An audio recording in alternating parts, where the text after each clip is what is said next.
Serangkaian hari ulang tahun ke-17 Baladika Bali DPC Kabupaten Badung menggelar berbagai kegiatan sosial yakni bersih-bersih sungai, penebaran benih ikan, dan penanaman bibit pohon. Di usia yang ke-17 ini, Baladika Bali juga menyampaikan paradigma baru yakni Angunggah Santi yang artinya menciptakan kedamaian. DPD Baladika Bali beserta Ibu dan seluruh jajaran DPD yang Berbagai kegiatan turut dilaksanakan dalam rangka HUT ke-17 Baladika Bali. Pada kesempatan ini, Baladika Bali DPC Kabupaten Badung menggelar kegiatan bersih-bersih sungai, penebaran benih ikan, dan penanaman pohon di Tukat Penet, Desa Penarungan, Badung.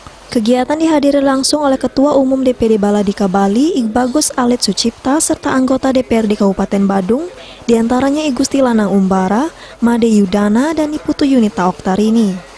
Ketua DPC Baladika Bali Kabupaten Badung Made Suarsa menyatakan, aksi sosial ini merupakan wujud dari implementasi Trihita Karana yang salah satunya merupakan hubungan manusia dengan lingkungan.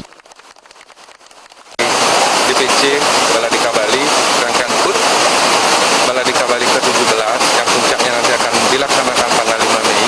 Jadi kegiatan yang sudah kami laksanakan hari ini adalah kita sudah melakukan bersih-bersih sungai di bantaran sungai, dan kami juga sudah melakukan penebaran benih ikan, begitu juga penanaman pohon.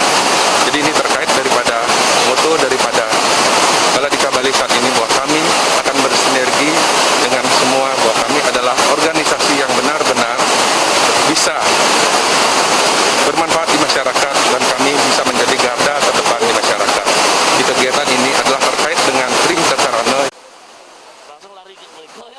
Ketua Umum DPD Baladika Bali Igbagus Alit Sucipta menyatakan, paradigma baru Angunggah Santi agar bisa disebarluaskan ke seluruh anggota Baladika Bali serta diterima di kalangan masyarakat.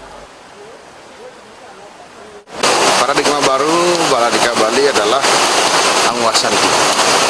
Ini mana Angunggah Santi itu berasal dari bahasa Sanskerta yang berarti menciptakan kedamaian. Jadi di sana bisa kita ambil bahwa bagaimana paradigma baru ini, Angunggah Santi ini bisa kita ketok tularkan kepada seluruh anggota Baladika Bali. Jadi dengan paradigma Angunggah Santi ini, harapan kami di pengurus DPD ini bisa menjadi sebuah motivasi atau sebuah dasar bagaimana kita melangkah, bagaimana anggota itu biar benar-benar dia diterima oleh masyarakat dengan semboyan Angunggah Santi ini. Jadi di mana ada Baladika Bali, di sana ada kedamaian. Bagaimana caranya menciptakan kedamaian? Paradigma yang baru kami lakukan pas di hari ulang tahun kami yang ke-17. Langsung kami keluarkan. Ini merupakan contoh. Berarti kami Baladika Bali siap mengikuti aturan perundang-undangan yang berlaku di Negara Kesatuan Republik Indonesia. Total benih ikan yang ditebar yakni 10.000 ekor dan total bibit pohon yang ditanam yakni 200 pohon. Puncak HUT nantinya akan diselenggarakan pada tanggal 5 Mei mendatang. Desa Aryani, Bali TV.